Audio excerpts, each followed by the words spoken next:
Welcome to another episode of The Mind of Marie, and we're continuing where we started off last night, History's Blueprint for Power.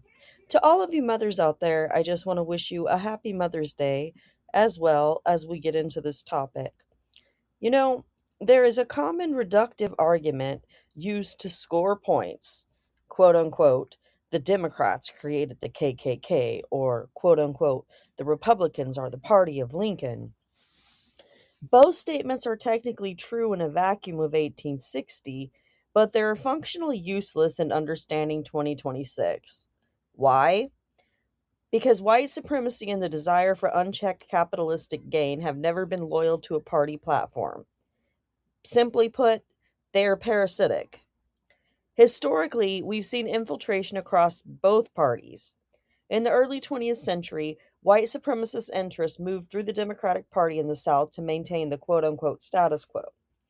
Later, as the political wind shifted, those same interests, and the money behind them, migrated.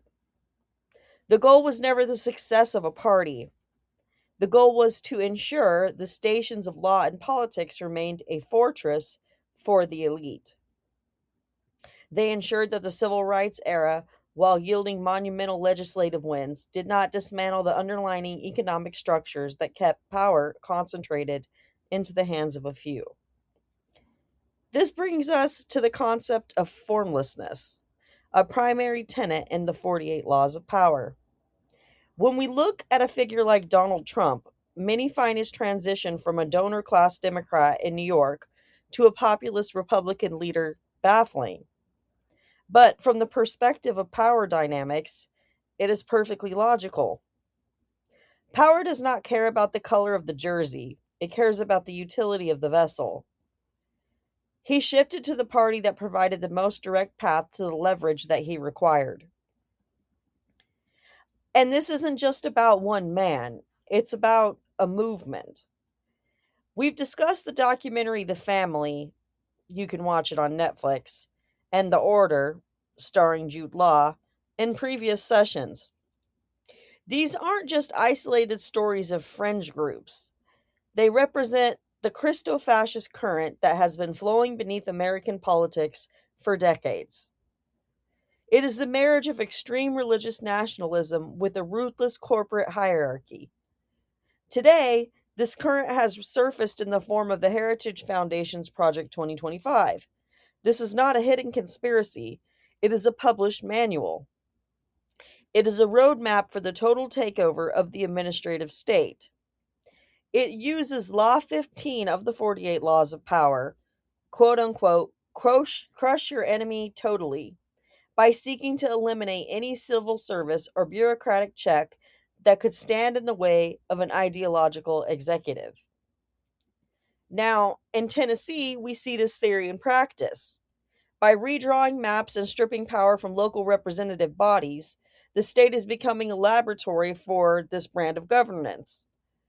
It's about ensuring that the status quo for capitalistic gain is never threatened by a truly representative democracy. They are using Law 42, quote unquote, strike the shepherd and the sheep will scatter, by targeting key community leaders and dismantling the voting blocs that could challenge their authority. When we see these moves in the statehouse, we shouldn't see them as new. We should see them as the latest iteration of a long-term strategy. The infiltration of law and politics by those who prioritize a specific exclusionary social order is a historical constant. They rely on our own historical illiteracy. They rely on us arguing over party labels while they move the goalposts of the entire system. The quote unquote order they seek is one where the economy serves the hierarchy and the law serves the ideology. And as we move forward, our greatest defense is recognizing those patterns. When you understand the 48 Laws of Power, when you see the ghost of the family in modern legislation, and when you recognize that Project 2025 is the end game, the headlines stop becoming confusing and they start becoming a call to action, a siren for all of those who should understand. again, I have talked about these topics several different times, and I'm always talking about understanding pattern recognition.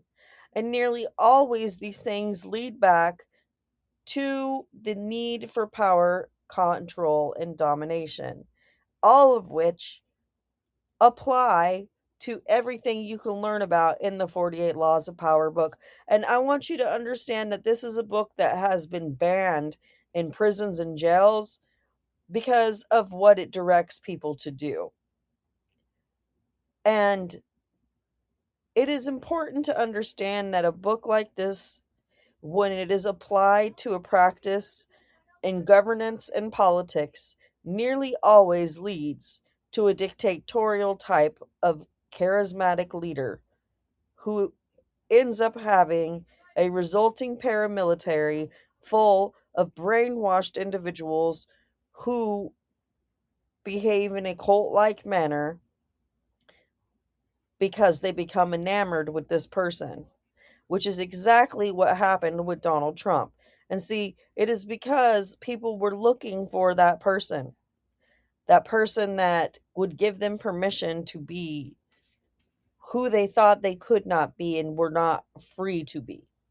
And so people who felt restricted by things like civil rights and fair treatment and non-discrimination and DEI, who felt like they were losing something, were brainwashed into believing that a rich con man from New York was suddenly the Republican savior that they are now comparing to a messiah. And I do want to note that many people are coming out. There's even these billboards that say leaving MAGA and all of this. There are people that are coming out, but it's also important to note that just because they're leaving MAGA doesn't necessarily mean that they're coming to the right side of history.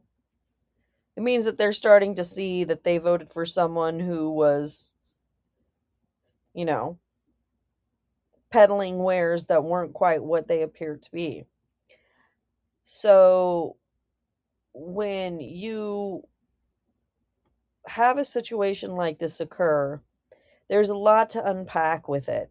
And that's why watching the documentary The Family on Netflix and really letting it set in and understanding and taking the time to familiarize yourself with what they're telling you is so crucial. And then taking that into context and applying it to how other things expanded across the country and the nation and being able to correlate patterns in a way to where you can see how things corroborate will really help you to see the core of the entire plan as it's being unfolded before our very eyes. And so you see, when you look at the order, which predominantly has to do with occurrences that took place in the state of Oregon and Washington, as it relates to white supremacist sects and groups, as well as how that correlates to the family in Washington, D.C., you begin to understand that this is quite the intricate spider web. And though everything did begin in Tennessee, including the Indian Removal Act by Andrew Jackson, including the brain and the laws that set up the railroad laws that later became the Jim Crow structure for all of those things to occur in the South from 1860 through the 1960s, 100 years. And so it hasn't really been that long since those changes for equal rights and civil rights were implemented. In all honesty, it hasn't even been 100 years. And here we are already seeing these things be put back in motion in order for them to implement Jim Crow 2.0. And we simply cannot allow that. America was not funded and founded by Europeans. It was founded and funded by immigrants of all different kinds of diverse backgrounds who worked together in the idea of an effort of a more perfect union where they could all be free. And within that, there were many different people who were not given the same classification of freedom. And it's almost like we had a caste system in the United States for longer than not that has become so ingrained into these places that people are willing to throw back the progress of decades worth of legislation and hard work that has been done by their grandparents and not seem to be caring to do anything to stop it. You know, what's happening in the South right now should make everyone who has ever cared about equal and free democracy terrified. Because if they can start redistricting maps and we can't find fair representation amongst different people, then how can we honestly run this country in a way where every single voice is being fairly represented?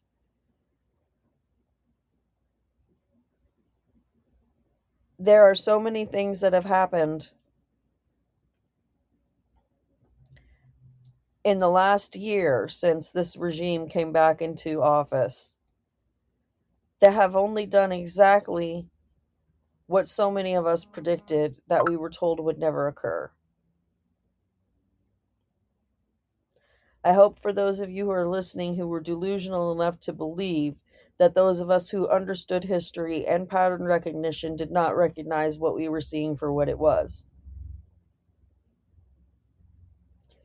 When you become a person who has studied history, who pays attention, and has interest specifically in how dictators and fascism took hold in different countries, and how all of these things are intersectionally connected,